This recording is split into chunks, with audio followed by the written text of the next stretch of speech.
I don't care who you are, life is going to knock you down.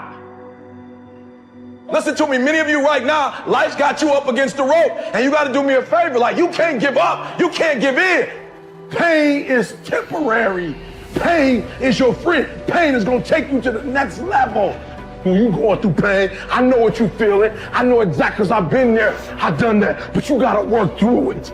And the reason why most of you are not successful is because every single time stuff not going your way, you give up, you quit, you let go, and people feel weakness. They feel it.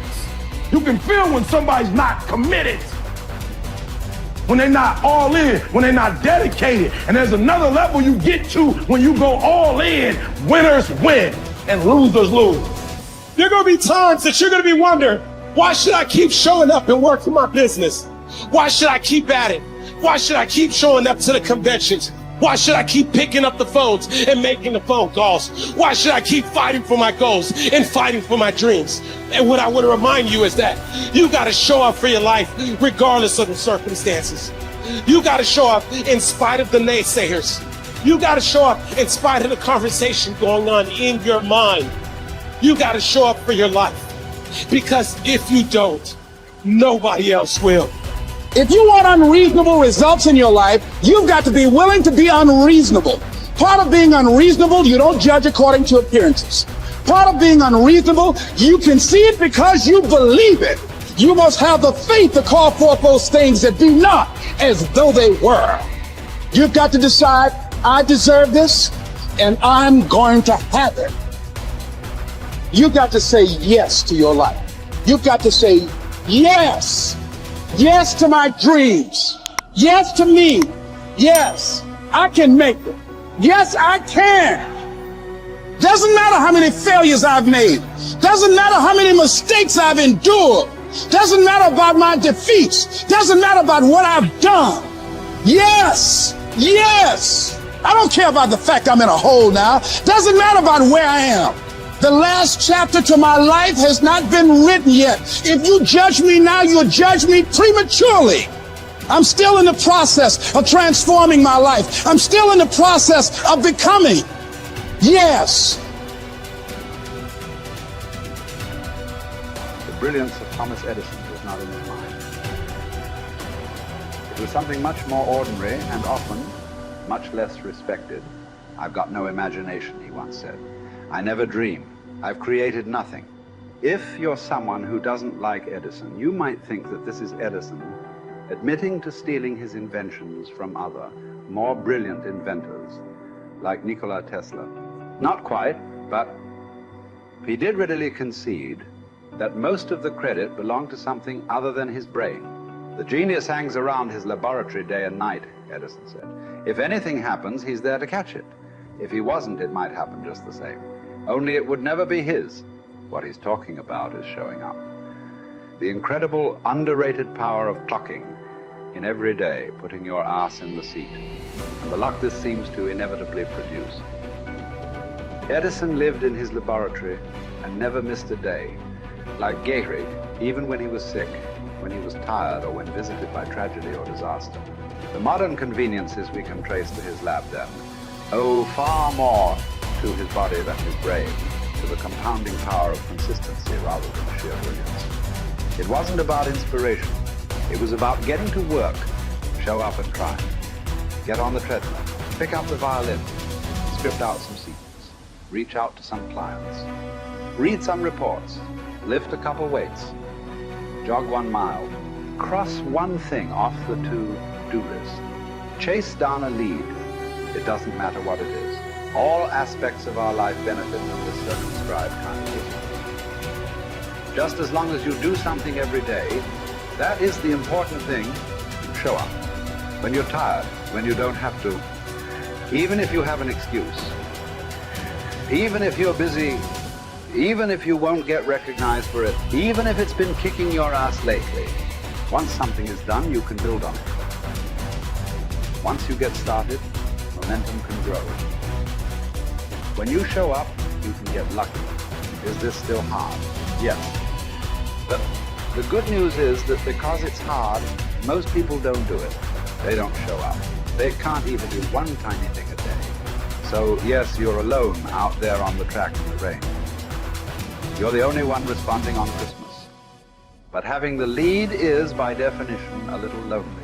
This is also why it's quiet in the morning. You have the opportunities all to yourself. Don't worry about setting any records. Just report for duty. No excuses. And here's the irony. This is also a way to break records. Consistency is a superpower. Day to day, willpower is incredibly rare. Lowell Gettrig was a solid position player and a good hitter. But his success really was rooted in the fact that he didn't miss many days of work. It's quite likely that had he continued at his normal pace and not been stricken with R's, that he would have put up career numbers that surpassed Babe Ruth. Gettrig wasn't just able to show up despite injuries and fatigue. He also had to push through ennui, doubt, and just plain not feeling it. He had slumps like we all do, but he also understood what they meant.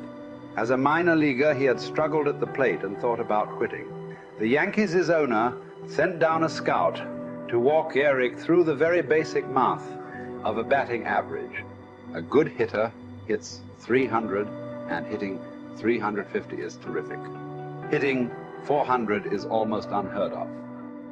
What does that translate to? Missing on 6 tries out of 10. A hitter can also go days, weeks without touching the ball. That's what the scout told him. The most important thing a young ball player can learn is that he can't be good every day. You don't have to always be amazing. You do always have to show up.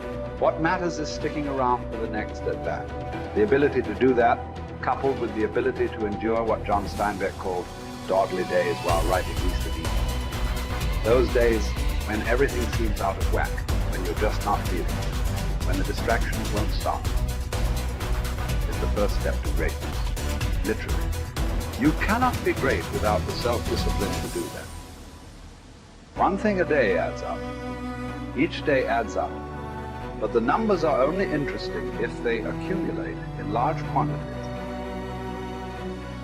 You guys that are just getting started, you're not going to start right here. You're going to start down there, probably in another city, another town. I grew up in Lake Charles, Louisiana, no money, raised by a single mother. I was in debt at 25 years old. First thing that I had to do in my life was not learn a new skill. First thing I had to do to get my life moving in the right direction was self-development. It is vital. It was vital for me that I improved myself and I could start depending upon me. I had to show up every day with some rituals, some disciplines, and start getting myself to trust me, not trust others, but trust myself to do the right thing every day. One of the things that I started doing was beating the sun up every morning. I'm going to beat that sun up every morning so that I have the discipline and the control over my life. So I knew, hey, before that thing pops, I'm going to pop. I'm going to get out of bed, depend on myself, get up at the same time every day. And for me, that time, regardless of where I was beat that sun up. No matter where I am, I'm going to beat that thing up. So it gives me a sense of control over my own life. Second thing,